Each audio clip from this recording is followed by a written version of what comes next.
Il 22 febbraio la Cacafocu Production ha compiuto 2 anni e con 7.263 like sulla pagina Facebook, 5.511 iscritti al canale e più di 2 milioni di visualizzazioni, non si è trovato ancora un sistema per comunicare con tutti gli amici che ci seguono assiduamente su YouTube. E sono tanti! Wild, Greti Love Channel, Plus Green Italia, Liquid Harry, Pesce Kebabbaro, colleghi come Giul Gattina, Mette Production e poi ancora Lorenzo, Mattia, Gordone Uomo Libero, Gianni, Antonino. Non me ne viene in mente altri adesso. Ecco, se ci siamo dimenticati di qualcuno non ve la prendete, magari scrivetecelo nei commenti. Ora il problema però è riuscire a parlarvi, ma come? Ma con un vlog, Cribbio, come ho fatto a non pensarci prima?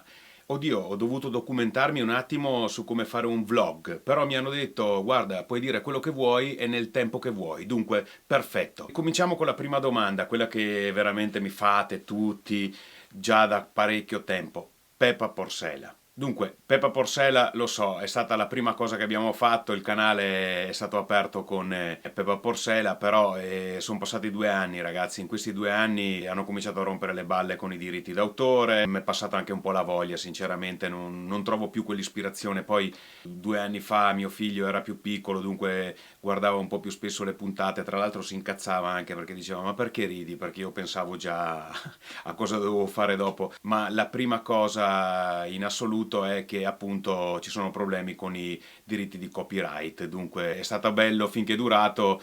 Ho trascurato un po' il canale YouTube perché sempre nel corso di questi 2 anni poi c'è stato Facebook che ha cominciato a divulgare video come se piovesse, e video diversi, video un po' più corti, e ci siamo buttati un po' sul dialettale. Ho avuto la reunion con Gigi e Dario, che sono 2 miei vecchi compagni di teatro, e adesso ci siamo messi a fare questi video che hanno un tasso di gradimento più alto, diciamo, su Facebook. Però c'è il ritorno su YouTube, attenzione, perché abbiamo creato una serie di video veramente belli, poco dialettali, c'è sempre questa macchietta un po' veneta, però ci sta. Video chiaramente comici da ridere, c'è anche un po' d'azione, c'è un po' di suspense. Volete un assaggio? Volete vedere? Dov'è il codice? Palmer. Nel culo di tua madre.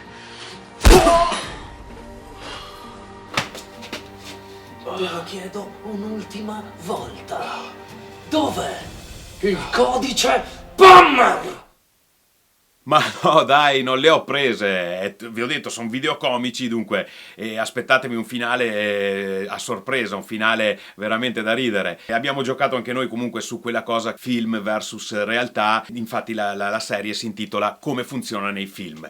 Non vi svelo altro, l'unica cosa che vi chiedo a voi che ci seguite sempre molto assiduamente, voi cari amici che ogni volta ci sostenete, di condividere questa nuova serie, di mettere un mi piace, di scriverci un commento, perché questa serie secondo me spaccherà. Dunque giovedì alle 20:30 non perdetevi la prima puntata di questa nuova serie di video. Ciao!